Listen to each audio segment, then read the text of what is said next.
Leo hii hapa tumepokea seti ya kwanza ya umwagiliaji. Kama unavyokumbuka, na katika eneo letu la umwagiliaji tumeligawanya kwenye maeneo mawili. Kuna miradi ya umwagiliaji mikubwa ambayo ndio ile miradi 780 ambayo mule ndani kuna miradi ya uchambuzi yakinifu, na tumeanza pia kujenga mabwawa makubwa pamoja na miradi mikubwa ya umwagiliaji nchi nzima.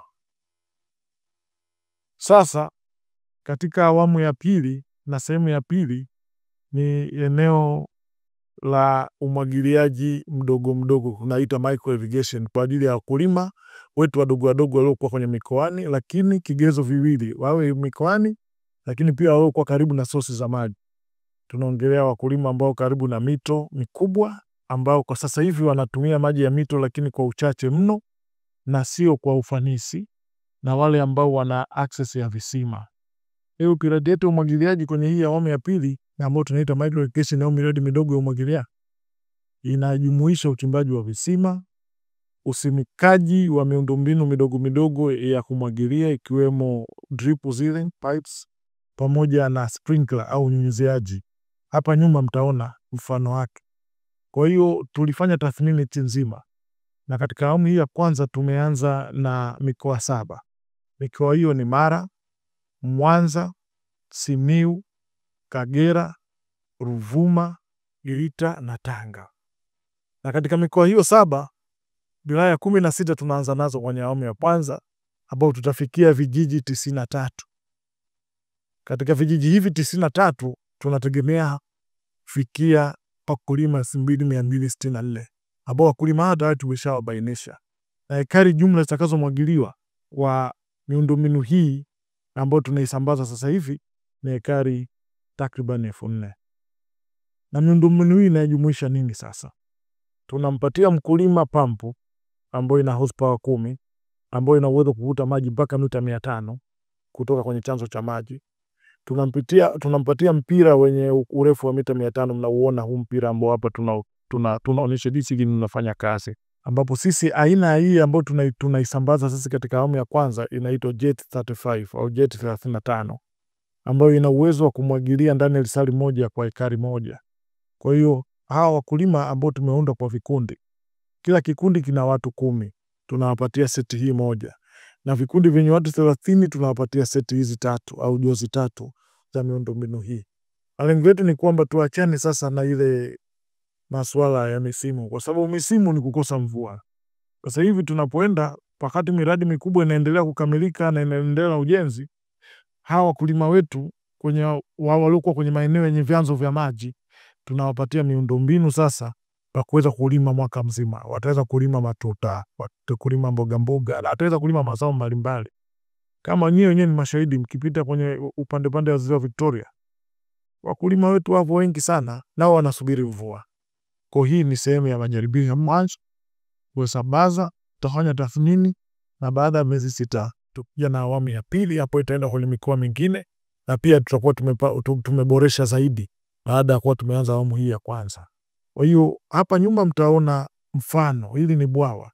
Kuna wengine watamwagilia kutoka kwenye mabwawa kwa sababu mabwawa yapo, lakini huu mfano ni wa chanzo cha maji. Na kuna wengine pia tutawachimbia visima na kuwajengea mabwawa haya. Kwa hata wale ambao wanachimbia visima, ambao tunaanza na visima 500, visima hivyo ukishavichimba unaweka sosi ya maji, miundombinu ya uhifadhi wa maji. Kwa mfano hapa nyuma waweze kumwagilia mwaka mzima. Na tunategemea waguse sana wanawake na vijana, ambao hawa ndio wanachangia sana kwenye kundi la mazao ya mboga mboga na matunda. Tuliwaita hapa kwanza tuwaonyeshe kitu gani kinafanyika, lakini pia katika kila jozi, kila kikundi ambacho kitapewa miundombinu hii watapewa pia na kitabu kinachoonyesha matumizi ya miundombinu hii, ni jinsi gani tutafanya maintenance, ni jinsi gani tunatakiwa tubadilishe oili lini na muda gani. Na pia tutaendelea kutoa mafunzo mikoani kwa mafundi wa kawaida kabisa wa mechanics pamoja na VETA. Na kwenye jambo hili pia tumewachukua VETA, tupo nao, ili tunapotoa miundombinu hii tuhakikishe inaendelea hata baada ya muda huu, ili kuwa na proper maintenance. Baadhi ya miundombinu mingi inakufa kutokana kutokuwa na proper maintenance, Lakini pia tunatumia programu hii kujenga uwezo wa vijana wetu wa ndani ya nchi hii, kwanza kusambaza. Na vifaa hivi vyetu tumeleta juzi Cape Williams, hapo tutapelekwa kwa hawa wakulima 2290 ni 2264 2264 wakulima hawa wapo ni vikundi vya watu kati ya 10 na 30. Kila kikundi kinachofikisha watu 10 inapewa juzi moja. Na juzi moja inajumuisha pump ambayo mtaiona hapa, mpira wenye urefu wa mita 500, pamoja na kifaa cha umwagiliaji kama mnachokiona hapo, ambacho Kiingereza wanaita sprinkler, kwa Kiswahili ni kifaa kwa ajili ya unyunyizi wa maji kwa mimea. Kwa hiyo shilingi milioni 3.5 zilizotolewa na Mheshimiwa Rais mwanzoni mwa mwaka huu ndio zimetuwezesha kununua vifaa hivi ambavyo ni jozi 250, na leo tunagawa jozi 200 na jozi 50 tutagawa kwenye mikoa ambayo inaendelea na ubainishaji sasa hivi. Na kama nilivyosema, ndani ya miezi 6 tutakuja na awamu ya pili, awamu ya 3, awamu ya 4, kwa sababu hii ni awamu ya majaribio. Na mfumo huu umeandaliwa kwa kusikiliza wakulima. Mwezi wa 6 mwaka jana tulitembea kwenye mikoa yote ambayo ina vyanzo vya maji kuwasikiliza wakulima wanapenda waone nini tunaboresha kwenye umwagiliaji wao. Wakasema wanashukuru miradi mikubwa inayoendelea. Lakini katika kipindi hiki miradi mikubwa inaendelea, wangeshukuru pia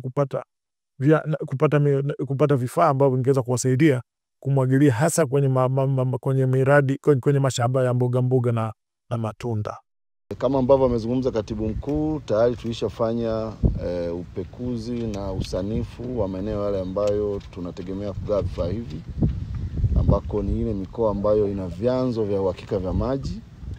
Na kama ambavyo amezungumza, kuanzia kesho tunaanza kuenda kuvigawa, na tayari magari kupitia kampuni ya Grover ambao ndio wenye kazi hii, tayari magari yao wameshafikisha hivyo vifaa katika mikoa husika ile 7 ya kuanzia.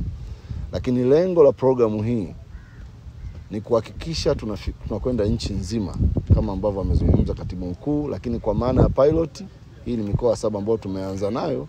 Wakati huo tunatengeneza seti nyingine ya mikoa ambayo itaendelea baada ya hii. Lakini nimesema yako maeneo mengi tunayotekeleza. Kuna swala la issue ya mifumo ya ugani.